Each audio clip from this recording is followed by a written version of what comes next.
మామ ఈసారి వినాయకుడిని మనం కూడా పెడదాంరా. మామ మన వాళ్ళంతా 10 మంది ఉన్నాం. అలాగే 1000 రూపాయలు వేసినా 10,000 రూపాయలు అవుతుంది. ధూమ్ధామ్ చేసుకోవచ్చు.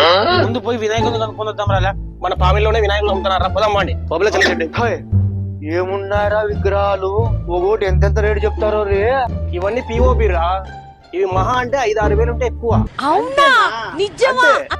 ఏం కలపా బొమ్మ కోసం వచ్చారా? రండి లోపలికి. అనా 10 అడుగుల్లో మంచి విగ్రహం ఏం రేట్ పడుతుందనా? ఇవన్నీ ఇంచుమించు అన్ని 10 అడుగులే తమ్ముడు. ఇది మీకు 40,000 పడుతుంది. పెయింటింగ్ అయిన తర్వాత డిస్కౌంట్ అంతా పోను మీకు 25,000 ఇచ్చేస్తాను. 25,000 అంట. ఆ ఒక్క మాటతో లేచి 2 జేబుల్లో చేతులు పెట్టుకుని నడుచుకుంటూ వెళ్ళిపోతున్నాను. నేను ఎక్కడికి వెళ్తాను కూడా నాకు తెలియదు. మన దగ్గర ఉండే 10,000కి ఒక్క పూట ప్రసాదంగా రాదునా. ఇది రియలైజేషన్. దాని బదులు మనమే వినాయకుని మండపాలు కాడిపోయి ప్రసాదాలు తినొచ్చేది మేలు రా.